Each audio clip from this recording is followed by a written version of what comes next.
जय जगन्नाथ पिलाने साहित्यान चैनल को समस्त स्वागत। एमडीसी रो नेक्स्ट क्लास आज देखा साहित्य दर्शन पढ़ुले। तो दर्शन होची गोटे सत्य अनुसंधान करिवार माध्यम। जेतेबेले परिवर्तन आसे से समय रे मनुष्यर अनुसंधित प्रवृत्ति वृद्धि पाए और से चेष्टा कर प्रत्येक जिनसर सत्यासत्य को अनुसंधान करने। केवल मनुष्य बुद्धिवादी और मननशील जीवन गोटे प्रक्रिया भाव में दर्शन को ग्रहण करे नहीं। निर्जीव सक्रिय कला क्षेत्र में मध्य दर्शन अच्छी यहाँ से ग्रहण करे। कारण जेमिति प्रत्येक जिनस सत्य को बाहर करवा परीक्षा निरीक्षा करी तार मूल तत्व को बाहर करने को दार्शनिक सब चेष्टा करता है। से भली निर्जीव वस्तु रे मध्य दर्शन माध्यम सत्यासत्य को खोजार प्रयास करा जाय थाए। कारण निर्जीव कला क्षेत्र होची निर्जीव, से मनुष्य भली सजीव नुहे। कला क्षेत्र होची निर्जीव, तार भितर मध्य दर्शन आत्मगोपन करि पारे। कारण कला को मनुष्य ही सृष्टि करुची, तेणु ता मध्य निश्चित भाव में दर्शन रही। एतद व्यतीत मनुष्य भेदर मध्य दर्शन धारा परिवर्तित हुए। ये जो परिवर्तनशील मानवीय दर्शन को आमे जीवन दर्शन बोली कही था। कारण मनुष्य से दर्शन गुड़ा को विभिन्न क्षेत्र में खोजी थाए। कला क्षेत्र कहले बा जो आमे कहूचे साहित्य कहले आमे कला बोली बुझे। एवं ता भितरे कला कहले साहित्य, स्थापत्य, चित्रकला, नृत्य, संगीत ये सब को आमे कला बोली कहे। तो साहित्य भितर मध्य दर्शन रही। कारण साहित्य जो विभिन्न विभाग रही, गल्प, उपन्यास, नाटक, प्रबंध, कविता जो सब रचना रही, ताहाको से कवि, औपन्यासिक, प्राबंधिक विभिन्न लेखक ताहाको रचना करथांती। से रचना भितर जो सत्य वास्तवता स्थान पाई थाए, ताहा सेई लेखक अनुसार ही थाए। तेणु कवि, औपन्यासिक, प्राबंधिक भेदरे दर्शनर मध्य विभिन्न स्वरूप प्रकाशित होता है। साहित्य रे दर्शन अच्छी बोली आमे एमिति आमे अनुभव करे। कारण साहित्य क्षेत्र जो युगवाद आत्म प्रकाश करछि। जेमति हम जानछे आम साहित्य आदि जुगरु आमे जानिछे। आम साहित्य रे आदि जुग, पंचसखा जुग, मध्य जुग, आधुनिक जुग एमती साहित्य रो जुग विभाजन हेछि। से जो जुग विभाजन अनुसार जो साहित्य सब सृष्टि हेछि ताकू भिन्न भिन्न लेखक सृष्टि करछन्ती। तेणु निज अनुसारे से निज जीवन दर्शन टाकू से रचना भितर दर्शैछन्ती। दर्शनर अस्पष्ट संकेत ता भितर विस्तार लाभ करिछि। चिंता शक्ति को कसरत करवा बा खेलैवा दर्शनर उद्देश्य नुहे। तार उद्देश्य होछि विश्व संबंधी समस्त गूढ़ तथा दुर्बोध्य समस्या मानकर समाधान करवा। दर्शन चर्चा केवल गोटे मानसिक व्यायाम बोली हम भाविबा उचित नुहे। मनुष्य जेतेबेले बड़ बड़ क्षेत्र रे संधिस्थल उपस्थित हुए, सेतेबेले प्राण आश्वस्त होगा पाई से दर्शन आश्रय ग्रहण करे। जदि केतेबेले मनुष्य कौनसी समस्यार सम्मुखीन हुए, सेतेबेले से चेष्टा करे सत्यटा को आविष्कार करने पाई। कारण सत्य को आविष्कार कले ही से आश्वस्त हो पार। तेणु ता प्राणर जो व्याकुलता रहिबो, से व्याकुलता पुणी से व्याकुलता को से प्रशमित करने पाई दर्शन आश्रय नब। कारण दर्शन को जदि गोटे प्राण अवलंबन रूपे ग्रहण करे, तेबे जीवन क्षेत्र में ମଣିଷ ସବୁ ଜାଗାରେ ସଫଳ ହେଇଥାଏ। ତେଣୁ ଏଇ ପାଶ୍ଚାତ୍ୟ ସମ୍ବନ୍ଧରେ ଏଇ ଦର୍ଶନ ସମ୍ବନ୍ଧରେ ପାଶ୍ଚାତ୍ୟ କବି ଭିନ୍ନ ଭିନ୍ନ ମତ ମଧ୍ୟ ପ୍ରକାଶ କରିଛନ୍ତି। କ'ଣ ହେଉଛି ଦର୍ଶନ ସେ ବିଷୟରେ ନାନା ପ୍ରକାରର ମତବାଦ ଉପସ୍ଥାପନ କରିଛନ୍ତି। ତେବେ ଜାତୀୟ ବିକାଶରେ ଦର୍ଶନ ରହିଛି ଗୁରୁତ୍ୱପୂର୍ଣ୍ଣ ଭୂମିକା। ଯେମିତି ଯେକୌଣସି ବ୍ୟକ୍ତି ଜାତୀୟ ଭାବାପନ୍ନ ହୋଇପାରିବ ନାହିଁ। ଜାତୀୟ ଭାବାପନ୍ନ ହେବା ପାଇଁ ହେଲେ ଗୋଟେ ବ୍ୟକ୍ତି ପାଖରେ କ'ଣ ରହିବା ଦରକାର? ସେ ନିଷ୍ଠାବାନ ହେଇଥିବ, ଚରିତ୍ରବାନ ହେଇଥିବ, ବିଶ୍ୱ ଜ୍ଞାନରେ ମହିୟାନ ହେଇଥିବ। ସେଇ ବ୍ୟକ୍ତି ଭିତରେ ଜାତୀୟ ଭାବ ସୃଷ୍ଟି ହେଇପାରିବ। ଯେଉଁ ବ୍ୟକ୍ତି ବିଶ୍ୱର ଗତିବିଧି ବୁଝି ନାହାନ୍ତି, ସଂସାର କ୍ଷେତ୍ରରେ ମାନବର ପ୍ରକୃତ ଉଦ୍ଦେଶ୍ୟ କ'ଣ ତାହାକୁ ସ୍ଥିର କରିନାହାନ୍ତି, ଜାତୀୟ ଜୀବନର ପ୍ରକୃତ ଆଦର୍ଶ କ'ଣ ସେ ଜାଣିନାହାନ୍ତି ବା ହୃଦୟଙ୍ଗମ କରିନାହାନ୍ତି, ସେ ବ୍ୟକ୍ତି କେବେ ଜାତୀୟତା ଭାବକୁ ବୁଝିପାରିବ କି? କେବେ ବୁଝିପାରିବ ନାହିଁ। ସେଥିପାଇଁ କ'ଣ ଦରକାର ନା ହୃଦୟ ଉନ୍ନତ ହେଇଥିବା ଦରକାର। ଜୀବନରେ ପ୍ରତ୍ୟେକ ଜିନିଷକୁ ହୃଦୟଙ୍ଗମ କରିବା ଦରକାର। ବିଶ୍ୱର ମହାପ୍ରବାହରେ ନିଜେ ବ୍ୟକ୍ତିଗତ ଭାବରେ ଆଉ ଜାତିଗତ ଭାବରେ ସମତାଳରେ ଗତି କରିବା ଦରକାର। ପ୍ରତ୍ୟେକ ଜିନିଷକୁ ଅନୁଭବ କରିବା ଦରକାର। ତେବେ ଯାଇକିରି ଜଣେ ବ୍ୟକ୍ତି ଦର୍ଶନର ଗୁରୁତ୍ୱକୁ ବୁଝିପାରିବ ଏବଂ ଜାତୀୟ ବିକାଶରେ ତାକୁ ବ୍ୟବହାର କରିପାରିବ।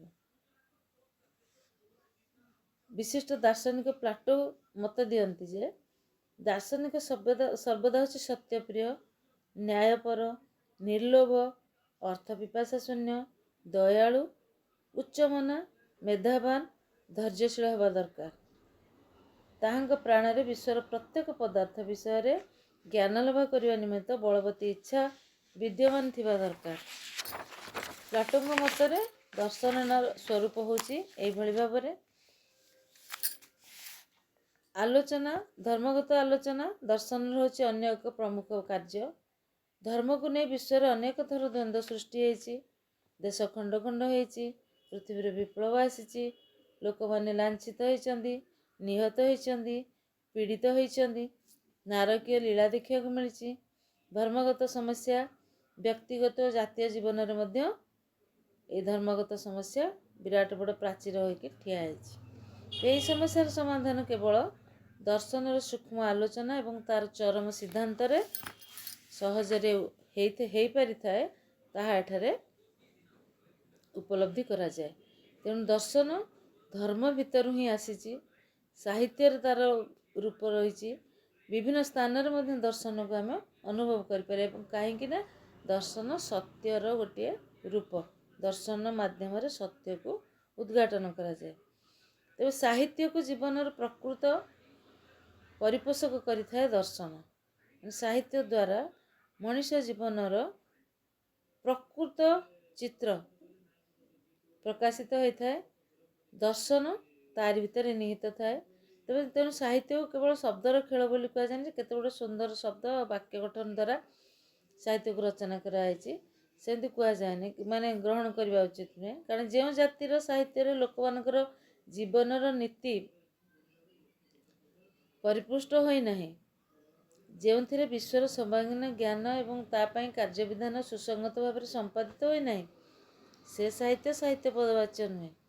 କାରଣ ମୁଁ ଆରମ୍ଭରୁ କହିଛି ସାହିତ୍ୟ ହେଉଛି ସମାଜର ଦର୍ପଣ, ମିରର ଅଫ୍ ଦି ସୋସାଇଟି ବୋଲି ତାକୁ କୁହାଯାଇଛି। ସମାଜରେ ଯାହା ହୁଏ ତାହା ପ୍ରତିଫଳିତ ହୁଏ ସାହିତ୍ୟରେ। ତେଣୁ ସାହିତ୍ୟକୁ ଜୀବନର ପ୍ରକୃତ ପରିପୋଷକ କରିବାକୁ ହେଲେ ଦର୍ଶନର ଆଶ୍ରୟ ନେବାକୁ ପଡ଼େ, ନଚେତ୍ ତାହା ଜୀବନଗତ ଅନେକ ଗୁଡ଼ିଏ ସମସ୍ୟାର ସମାଧାନ କରିପାରିନଥାଏ। ସେହି କାରଣରୁ ମାନବ ଜଗତକୁ ଉପଯୁକ୍ତ ପଥର ପଥିକ କରିବା ପାଇଁ ଅନେକ ଦର୍ଶନ ଭିତ୍ତିକ ତତ୍ତ୍ୱକୁ ସରଳ ଭାବରେ ସାହିତ୍ୟରେ ଉପସ୍ଥାପନ କରାଯାଇଥାଏ। କାରଣ ଗୋଟିଏ କାହାଣୀ ପଢ଼ିବା ଅପେକ୍ଷା ଏହି ଭଲ ଗୁଣ ଗୁଡ଼ିକୁ ପଢ଼ି ମଣିଷ ନିଜ ଜୀବନକୁ ଠିକ୍ ଭାବରେ ସଜାଡ଼ିବା ସହିତ ସମାଜକୁ ସଜାଡ଼ିଥାଏ। କାହାଣୀଟା ପଢ଼େ ସିନା, କାହାଣୀ ଭିତରେ ଯେଉଁ ଦର୍ଶନ, ଯେଉଁ ସତ୍ୟ ରହିଛି ତାହାକୁ ସେ ନିଜ ଜୀବନରେ ବ୍ୟବହାର କରିଥାଏ ଏବଂ ସଜାଡ଼ି ବି ପାରିଥାଏ। ଆଉ ସାହିତ୍ୟ ସମାଜର କଥା କହେ। ସମାଜରେ ଦୃଶ୍ୟମାନ ବସ୍ତୁ ଓ ପଦାର୍ଥକୁ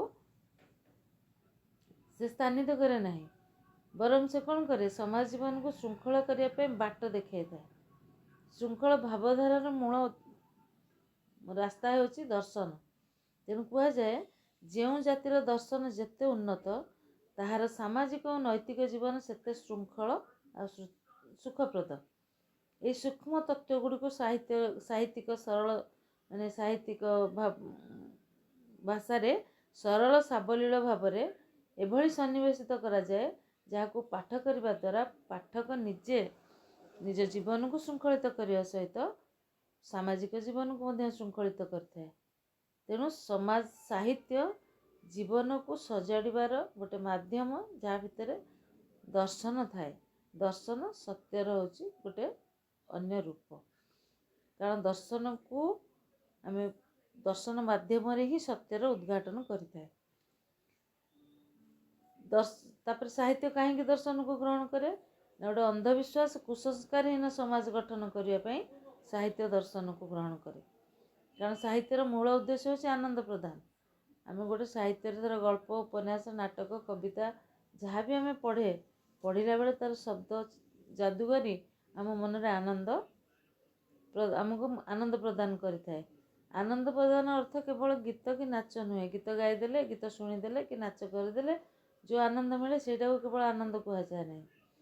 ସାମାଜିକ ଜୀବନରେ ଯେତେ ସବୁ ଅନ୍ଧବିଶ୍ୱାସ କୁସଂସ୍କାର ରହିଛି ଯାହାକି ସାମାଜିକ ଜୀବନକୁ ଯନ୍ତ୍ରଣା ଦେଉଛି, ବଞ୍ଚିବାର ରାହା ମଣିଷ ପାଖରୁ ଛଡ଼େଇ ନେଉଛି, ତାକୁ ବିନାଶ କରିବା ପାଇଁ ସମାଜ ଜୀବନକୁ ଆନନ୍ଦ ପ୍ରଦାନ, ତାକୁ ବିନାଶ କରି ସମାଜ ଜୀବନକୁ ଶୃଙ୍ଖଳିତ କଲେ ତାହାକୁ ଆନନ୍ଦ ପ୍ରଦାନ ବୋଲି କୁହାଯାଏ। ମାନେ ତାହା ମଣିଷକୁ ଆନନ୍ଦ ପ୍ରଦାନ କରା ବୋଲି ବୁଝାଯାଇଥାଏ। ତେଣୁ ଏହି କ୍ଷେତ୍ରରେ ସାହିତ୍ୟ କ'ଣ କରେ? ଦର୍ଶନର ଆଶ୍ରୟ ନିଏ। କାରଣ ଦର୍ଶନ ଅନ୍ଧବିଶ୍ୱାସ ଓ କୁସଂସ୍କାର ସମ୍ପର୍କରେ ଗବେଷଣା କରି ତାର ପ୍ରକୃତ ରୂପକୁ ଖୋଜି ପାଇଥାଏ। ଅନ୍ଧ ଭଳି ପୂର୍ବରୁ ଯାହା ଚାଲିଛି ପରମ୍ପରା ଅନୁକ୍ରମେ ତାହାକୁ ସେ ଗ୍ରହଣ କରେ ନାହିଁ, ବରଂ ସେ କ'ଣ କରେ? ଦର୍ଶନ ମାଧ୍ୟମରେ ଉପଯୁକ୍ତ ମାର୍ଗକୁ ଖୋଜି ପାଇଥାଏ। ତେଣୁ ଦାର୍ଶନିକମାନେ ଅନ୍ଧ ଭାବରେ କୌଣସି ଘଟଣାକୁ ଗ୍ରହଣ କରିନଥାନ୍ତି, ବରଂ ସେମାନେ ତାର ମୂଳ ଖୋଜନ୍ତି, ଯେଉଁଠି ଭଲ ତାହାକୁ ସମାଜ ପାଇଁ ଗ୍ରହଣ କରିଥାନ୍ତି। ସେହି କାରଣରୁ ତ ସାହିତ୍ୟ ଓ ଦର୍ଶନକୁ ପରସ୍ପର ପରିପୂରକ ବୋଲି କୁହାଯାଏ। ସାହିତ୍ୟ ଓ ଦର୍ଶନ ପରସ୍ପର ସମ୍ବନ୍ଧ ହିଁ ଉନ୍ନତ ସାହିତ୍ୟର ଲକ୍ଷଣ। କାରଣ କାବ୍ୟ କବିତା ହେଉ ବା ଗଦ୍ୟ ସାହିତ୍ୟ ହେଉ, ତାହା ମଧ୍ୟରେ ଦର୍ଶନର ଭାବ ରହିଲେ ତାହା ଅଧିକ ସମାଜର ଉପକାର କରିଥାଏ। ସେହି କାରଣରୁ କୌଣସି ତତ୍ତ୍ୱର ଯଥେଚ୍ଛା ପ୍ରୟୋଗ କରିବାକୁ ହେଲେ ସାହିତ୍ୟ ଯଦି ମନ ଇଚ୍ଛା ପ୍ରୟୋଗ କରାଯାଏ ତାହେଲେ ସାହିତ୍ୟ ଭାରାକ୍ରାନ୍ତ ହେଇଯାଏ। ଆଉ ତାକୁ ଯେତେବେଳେ ପାଠକ ପଢ଼େ ସେ ବୀତସ୍ପୃହ ହେଇଯାଏ, ପଢ଼େନି ସମ୍ପୂର୍ଣ୍ଣଟା। ତେଣୁ ସାହିତ୍ୟିକ କ'ଣ କରେ ନା ସମାଜ ପାଇଁ ଯେଉଁ ସାହିତ୍ୟ ସର୍ଜନା କରେ ସେତେବେଳେ ସେ ଦେଖେ କାହାଣୀର ଅନୁସାରେ ଦର୍ଶନ ତତ୍ତ୍ୱ ମଧ୍ୟ ସରଳ ଭାବରେ ତା ସହିତ ମିଶିକିରି ପ୍ରକାଶ ପାଉଛି କି ନାହିଁ।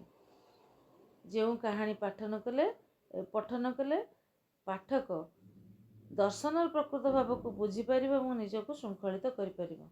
ଯଦି ସାହିତ୍ୟ ଜୀବନ ଗଢ଼ିବାରେ ସହାୟକ ନ ହୁଏ ତାହେଲେ ତାହା ପ୍ରକୃତ ସାହିତ୍ୟ ପଦବାଚ୍ୟ ନୁହେଁ। ସାହିତ୍ୟିକ ଯିଏ ସାହିତ୍ୟ ସୃଷ୍ଟି କରୁଛନ୍ତି ସେ ତତ୍ତ୍ୱଦର୍ଶୀ ହେବା ଦରକାର। କାରଣ ପ୍ରାଚୀନ କାଳରୁ ଆଜି ପର୍ଯ୍ୟନ୍ତ ବହୁ ସାହିତ୍ୟ ସୃଷ୍ଟି ହେଲାଣି ଏବଂ ବହୁ ସାହିତ୍ୟ ମଧ୍ୟ କାଳଗର୍ଭରେ ଲୀନ ହେଇଗଲାଣି। କିନ୍ତୁ ଯେଉଁ ସାହିତ୍ୟ ଗୁଡ଼ିକ ପ୍ରାଚୀନ କାଳରୁ ଅଦ୍ୟାବଧି ପର୍ଯ୍ୟନ୍ତ ସମାଜକୁ ଉପଯୁକ୍ତ ମାର୍ଗ ଦେଖାଇବାରେ ସାହାଯ୍ୟ କରି ଆସୁଛନ୍ତି ତାହା ମଧ୍ୟରେ ଦର୍ଶନର ଗୂଢ଼ ତତ୍ତ୍ୱ ଗୁଡ଼ିକ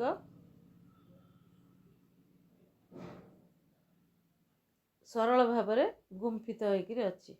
ଯେତେବେଳେ ମନୁଷ୍ୟ ଜୀବନ ଯନ୍ତ୍ରଣା ଭୋଗ କରେ ସେତେବେଳେ ସେ ସାହିତ୍ୟ ଗୁଡ଼ିକୁ ମନୋଯୋଗ ସହକାରେ ପଠନ କରି ନିଜ ଜୀବନ ଯନ୍ତ୍ରଣାର ମୁକ୍ତିର ପଥକୁ ସନ୍ଧାନ କରିଥାଏ। କାରଣ ଦର୍ଶନ ଜୀବନର ହେଉଛି ପ୍ରତ୍ୟେକ ବିଭାଗ ସହିତ ଜଡ଼ିତ। ପିଲାମାନେ ଆଜିପାଇଁ କ୍ଲାସ୍ଟି ଏତିକିରେ ଥାଉ। ନେକ୍ସଟ କ୍ଲାସ୍ରେ ଆମେ ଭାରତୀୟ ଦର୍ଶନ ବିଷୟରେ ପଢ଼ିବା। ଯେହେତୁ ଏଇଟା କମ୍ପଲସରୀ, ଏଇ କ୍ଲାସ୍କୁ ଅଧିକରୁ ଅଧିକା ସେୟାର କର, ସବସ୍କ୍ରାଇବ୍ କର,